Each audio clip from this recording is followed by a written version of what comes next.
Akhirnya Yakut ditahan. Mantan Menteri Agama Menak Yakut Khalil Qaumas resmi ditahan dan dijebloskan ke penjara oleh Komisi Pemberantasan Korupsi (KPK). Tindakan itu dilakukan terkait pengusutan perkara korupsi kuota haji.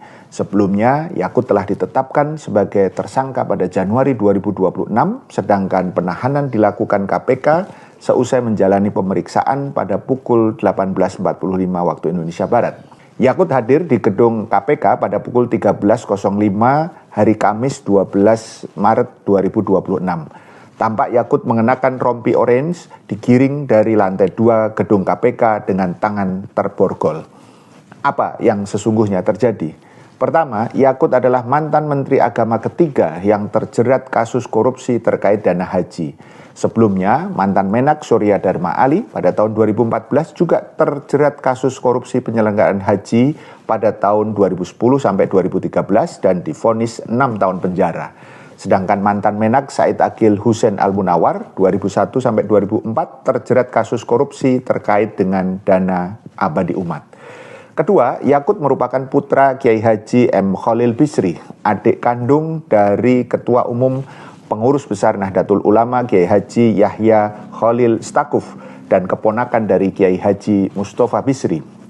Lulus dari SD Negeri Kutoharjo tahun 1981 sampai 1987, Yakut melanjutkan pendidikannya ke SMP Negeri 2 Rembang 1987 sampai 1990 dan SMA Negeri 2 Rembang tahun 1990 sampai 1993. Yakut lulus SMA sebagaimana biodata yang ditulisnya untuk KPU pada tahun 2019. Ia sempat kuliah di Universitas Indonesia jurusan Sosiologi tetapi tidak selesai.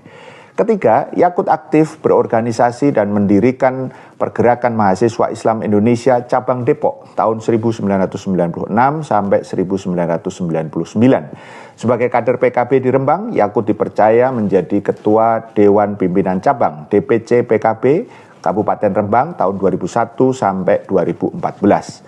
Pada tahun 2004, Yakut terjun ke arena politik praktis dan menjadi anggota DPRD Kabupaten Rembang pada tahun 2004 sampai 2005. Lalu ia mencalonkan diri menjadi calon wakil bupati mendampingi Muhammad Salim pada Pilkada tahun 2005 dan terpilih menjadi wakil bupati Rembang tahun 2005 sampai 2010. Keempat, pada tahun 2011, Yakut memimpin organisasi sayap kepemudaan dari NU yaitu GP Ansor. Ia adalah ketua DPP GP Ansor pada tahun 2011 sampai 2015.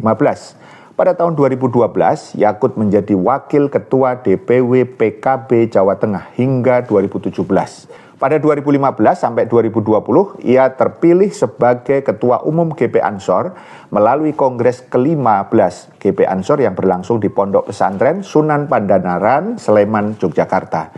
Pada pemilu 2014, Yakut mencalonkan diri sebagai calon anggota DPR RI dari Dapil Jawa Tengah 10, tetapi gagal meraih kursi.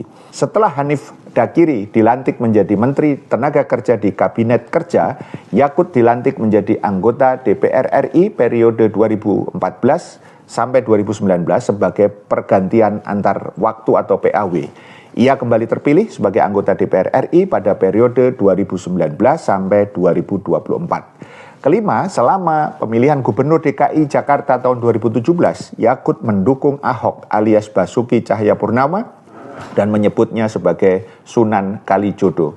Ahok sebelumnya melakukan penistaan agama terkait Quran Surat Al-Maidah ayat 51 yang akhirnya tumbang dalam pilkada dan masuk penjara. Kekalahan Ahok ini diduga kuat menjadi sebab pencabutan Badan Hukum Perkumpulan atau BHP Hizbut Tahrir Indonesia HTI, di mana selama proses pencabutan itu nama Yakut sebagai Ketua Umum GP Ansor sering muncul dengan tuduhan radikalisme dan getol mendukung pencabutan BHP HTI.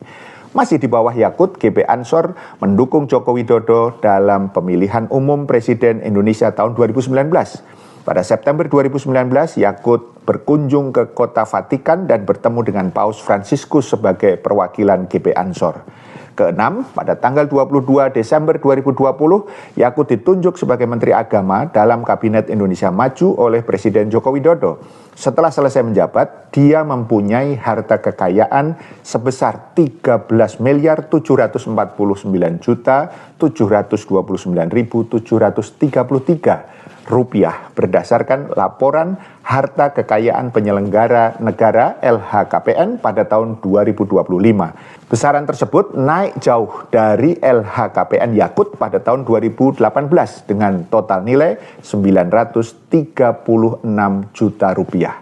Pertanyaannya, apakah dengan ditahannya Yakut dalam kasus dugaan korupsi kuota haji ini, kelak publik akan mendapatkan keadilan hukum? Semoga keadilan hukum terwujud dan tidak ada pisau hukum yang tumpul ke atas karena mereka mempunyai akses kekuasaan dan tajam ke bawah karena mereka yang lemah dan tidak punya akses kekuasaan. Paham? Sampai di sini, salam melek politik.